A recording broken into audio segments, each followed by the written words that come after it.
Kenapa setiap tahun hari Idul Fitri selalu berbeda? Setiap mendekati Lebaran Idul Fitri, di malam takbiran banyak orang nonton TV untuk nentuin apakah besok masih puasa atau udah melahap opor ayam. Hampir tiap tahun kita nemuin masalah serupa yang berulang-ulang. Biasanya ada yang lebaran duluan, lebaran belakangan atau YG paling beda sendiri, lebarannya 2 hari lebih awal. Jadi debat, kapan sih sebenarnya hari lebaran itu? Nah, terlepas dari sikap itu, di artikel kali ini GW mau kita coba kaji dari sisi sains, terutama dalam ranah sejarah dan astronomi. Kenapa sih kita punya interpretasi yang berbeda dalam melihat sistem kalender? Kenapa hilal muncul dengan pola yang berbeda setiap tahunnya? Di artikel ini, kita akan menelusuri awal mula sistem kalender yang dibuat oleh peradaban kuno. Kita juga akan lihat bagaimana orang-orang terdahulu menggunakan akal, logika dan pengamatan empiris untuk melihat pola berulang di langit. Terakhir, kita akan mengkaji bagaimana astronomi berusaha menyelesaikan perbedaan akan pertanyaan, kapan lebaran? Sumber masalahnya di mana sih? Oke, buat pembaca yang beragama Islam, hampir pasti tahu bahwa cara nentuin hari lebaran itu dengan melihat hilal, atau istilahnya bulan baru, new moon, setelah bulan Ramadan. Jadi kalau penampakan bulan sabit udah kelihatan dikit, artinya hari itu udah resmi jadi 1 Syawal atau hari Idul Fitri.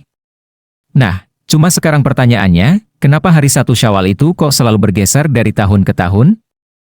Udah gitu selalu ada yang beda pendapat kapan jatuh temponya hari tersebut? Sebelum kita bahas lebih lanjut, GW mau tanya dulu nih. Lu tahu gak sih kenapa kok di dunia ini ada banyak sistem penanggalan?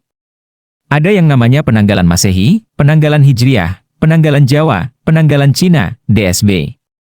Kenapa sih di setiap peradaban itu punya persepsi sendiri-sendiri tentang konsep waktu? Nah, untuk menjawab pertanyaan kenapa lebaran setiap tahun berbeda-beda, kita coba telusuri dulu sejarah panjang tentang perjalanan manusia untuk mengetahui konsep waktu. Kenapa 1 tahun Masehi itu harus 12 bulan, 52 minggu, 365 hari? Kenapa 1 hari itu harus 24 jam? Kenapa 1 jam itu harus 60 menit? Dan kenapa 1 menit itu 1 detik? Dan kenapa 1 detik itu bisa disepakati pada kecepatan yang konstan? Oke, untuk menelusuri itu, GW pengen lu semua buat nyimak cerita yang agak panjang berikut ini. Jadi setiap peradaban di seluruh dunia dari mulai Mesopotamia, Arab, Maya, hingga daratan Cina mengembangkan sistem penanggalannya masing-masing. Ada yang berbasis pada fenomena terbit tenggelamnya matahari, solar. Ada yang berbasis pada siklus penampakan bulan dari bulan purnama hingga bulan mati, lunar. Dan ada juga yang menggabungkan sistem solar dan lunar, lunisolar. Jadi masing-masing punya tolak ukur dan indikator yang berbeda-beda dalam menjelaskan pola siklus alam yang begitu misterius pada waktu itu serta memiliki kelebihan dan kekurangan masing-masing di tiap perhitungan waktu tersebut. Wah, jadi kedua metode masing-masing punya kelemahan dong, terus kita mesti percaya yang mana nih? Dari waktu GW kecil, pertanyaan tentang penentuan waktu lebaran selalu dijawab oleh jawaban normatif. Ah, itu ada ilmunya, kita sih gak ngerti hal-hal gitu. Kita ngikutin aja. Sikap seperti ini ya mau GW hilangkan dari lu semua. GW pingin, lu harus bisa bersikap kritis dan menganalisis setiap fenomena. Bukan mengikuti begitu saja apa yang disampaikan. Jadi kapan lebaran tahun ini?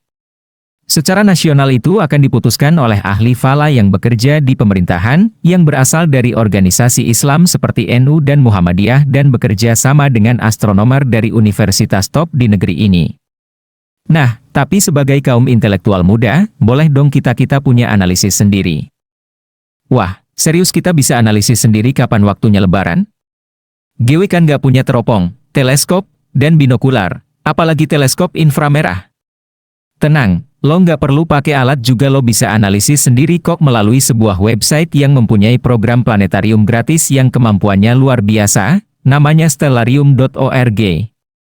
Di website itu kita bisa simulasikan kondisi langit berdasarkan waktu dan lokasi sesuka kita.